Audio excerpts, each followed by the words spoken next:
প্রধানমন্ত্রী সিঙ্গুরে আসা এবং তার এই বার্তায় কিছুটা হলেও হতাশ হয়েছেন সিঙ্গুরবাসী। কি বলছেন তারা, শোনাবো। আমরা প্রত্যাশা নিয়ে এসেছিলাম যে এতদিন টাটা বন্ধ ছিল, মমতা দি কিছুই করেননি। আমরা ভেবেছিলাম যে মোদিজি এসে কিছু করবেন, কিন্তু উনি তো কারখানার ব্যাপারে কিছুই আলোচনা করলেন না, কিছুই বললেন না। অনেক গরিব দুঃখী আছে এখানে না খেয়ে, মানে কষ্টেতে দিন কাটাচ্ছে। আমরা আশা করে এসেছিলাম যে উনি বলবেন নিজের মুখে যে আমরা এখানে এসে একটা কারখানা।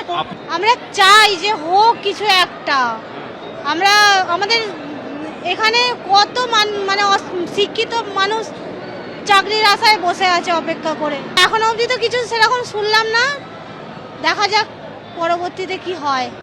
কিন্তু সিঙ্গুরের লোক আশা করেছিল উনি এসে চাষ সম্বন্ধে কিছু কথা বলবেন, সারের দাম কমাবার কথা কিছু বলবেন, চাষিদের বন্ধু হিসেবে কথা বলবেন। সেটা না করে ওনার বন্ধুর বিজনেস কী করে বাড়বে, কোথায় বন্দর হবে, কোথায় আরও অন্য কিছু বন্ধুকে পাইয়ে দেওয়া যাবে, কন্ট্রাক্টর পার্টি ফান্ডে টাকা ঢুকবে, সেই চিন্তা ভাবনা চলছে ওনাদের।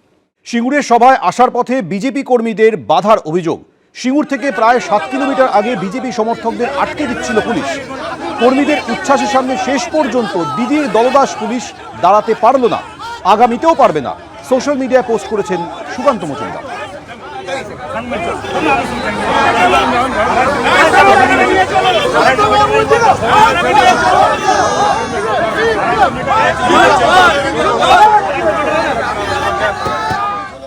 সিঙ্গুরের সভা থেকে আজ একাধিক ইস্যুতে তৃণমূল সরকারকে নিশানা করেছেন প্রধানমন্ত্রী নরেন্দ্র মোদী। তার বক্তব্যের মধ্যে উঠে এসেছে রাজ্যের মহিলাদের নিরাপত্তার প্রসঙ্গ।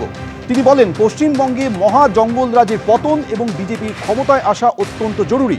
তৃণমূল সরকারের আমলে মহিলারা সুরক্ষিত নন, মাফিয়া ও দুর্নীতিবাজদের কবজায় চলে গিয়েছে রাজ্যের শিক্ষা ব্যবস্থা। टीएमसी के राज में बेटियां भी सुरक्षित नहीं है और शिक्षा व्यवस्था भी, यहां की शिक्षा व्यवस्था भी माफिया और भ्रष्टाचारियों के कब्जे में है। इसलिए मैं पश्चिम बंगाल की माताओं बहनों से भी एक आग्रह करना चाहता हूं, आपके बेटे बेटियों को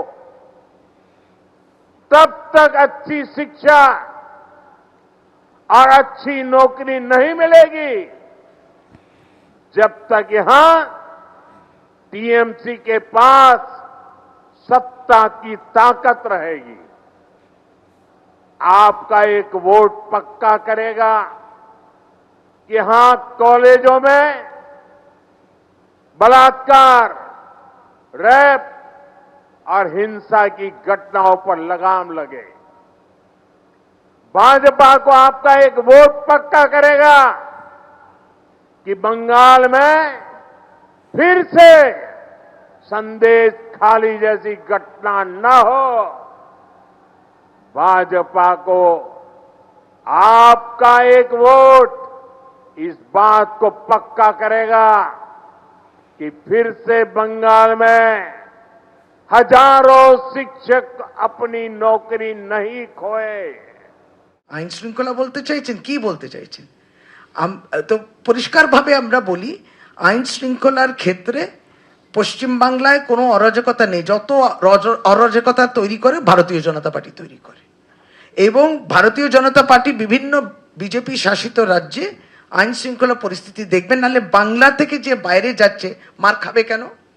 কই বাংলাতে তো নানান ভাষায় মানুষ এখান পরিযায়ী শ্রমিক কাজ করে, কই আমাদের মধ্যে তো এইরকম তাদেরকে মারার এই প্রবণতা আসে না। তো বাংলার জনতা তো তাদেরকে দিয়ে মারছে না।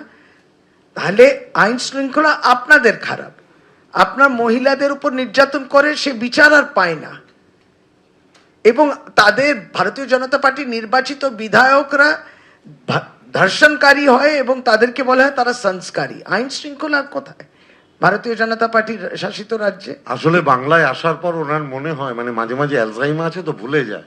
উনি ভাবেন যে আমি উত্তরপ্রদেশ কিংবা বিহারে আছি, ওই জন্য জঙ্গলরাজটা বেরিয়ে যায় ওনার মুখ থেকে। প্রধানমন্ত্রীর শিল্প বার্তা নিয়ে প্রাক্তন কংগ্রেস সাংসদ অধীর চৌধুরী কি বলেছেন, শোনাবো। প্রধানমন্ত্রী এখানে শিল্প করতে আসেনি, দিদিও এখানে শিল্প করতে আসেনি। দিদি এখান থেকে শিল্প উঠিয়ে দিয়ে প্রায় 9,000 মতন শিল্প দিদি এখান থেকে তাড়িয়ে দিয়েছে। তো মোদিজি আবার এসে কোথেকে শিল্প নিয়ে আসবে আমার তো জানা নাই, যে এরকম কবে মোদিজি বলবে শিল্পের কথা, সেটা তো মোদিজি জানে, আমরা কি করে জানবো? এখানটায় যারাই আসে তারা শিল্প করতে আসে না, শিক্ষা দিতে আসে না, উন্নয়নের জন্য আসে না, তারা আসে ধর্মকে সামনে রেখে সাম্প্রদায়িক বিভাজনের রাজনীতি করে। এবিপি আনন্দ, এগিয়ে থাকে, এগিয়ে রাখে।